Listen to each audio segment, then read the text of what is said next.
Hello dears, ഇന്ന് നിങ്ങൾക്കായിട്ടുള്ള ഒരു മെസ്സേജാണ്. കാർഡ് വന്നത് ദ മൂൺ കാർഡും 4 ഓഫ് പെൻറ്റിക്കിൾസും ആണ്. നിങ്ങളുടെ പേഴ്സണൽ ലൈഫിൽ നിങ്ങൾക്ക് അനാവശ്യമായിട്ടുള്ള ഒരു ഭയം, പേടിയൊക്കെ കാണുന്നുണ്ട്. നിങ്ങളുടെ സമാധാനം, സന്തോഷം അതൊക്കെ ആരെങ്കിലും ദൂരേക്ക് കൊണ്ടുപോകുമോ എന്നുള്ളത്, നിങ്ങളെ വിട്ട് ദൂരേക്ക് പോകുമോ എന്നുള്ള ഭയമായിരിക്കാം. അപ്പോൾ നിങ്ങളതിനെ മുറുകെ പിടിച്ചാണ് ഇരിക്കുന്നത്. ഇവിടെ നിങ്ങളുടെ ഹൃദയം കൊണ്ട് നിങ്ങൾ മറ്റൊരു ചേഞ്ചിനെ അക്സെപ്റ്റ് ചെയ്യാൻ റെഡി ആയിട്ടില്ല എന്നാണ് കാണുന്നത്. അതുകൊണ്ട് തന്നെ നിങ്ങളുടെ ഹാർട്ട് ഇവിടെ ഓപ്പൺ ആയിട്ടല്ല ഇരിക്കുന്നത്. നിങ്ങൾക്ക് ചേഞ്ചസ് ഒരിക്കലും അക്സെപ്റ്റ് ചെയ്യാൻ ഇവിടെ പറ്റുന്നില്ല എന്നാണ് കാണുന്നത്. അപ്പോൾ ഈ ഒരു എനർജി നിങ്ങളുടെ പേഴ്സണൽ ലൈഫിൽ നിന്ന് മാറ്റേണ്ടതായിട്ടുണ്ട്. നിങ്ങൾ ഒരുപാട് അറ്റാച്ച്ഡ് ആകുന്നത് കൊണ്ടാണ് നിങ്ങൾക്ക് ഈ ഒരു ഭയം, പേടി ഉണ്ടാകുന്നത്.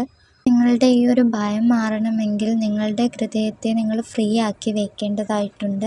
അതായത് എന്ത് ചേഞ്ച് ആയാലും നിങ്ങളതിനെ അക്സെപ്റ്റ് ചെയ്യാൻ എന്നുള്ള രീതിയിൽ നിങ്ങളുടെ ഹൃദയത്തെ നിങ്ങൾ ഫ്രീ ആക്കണം.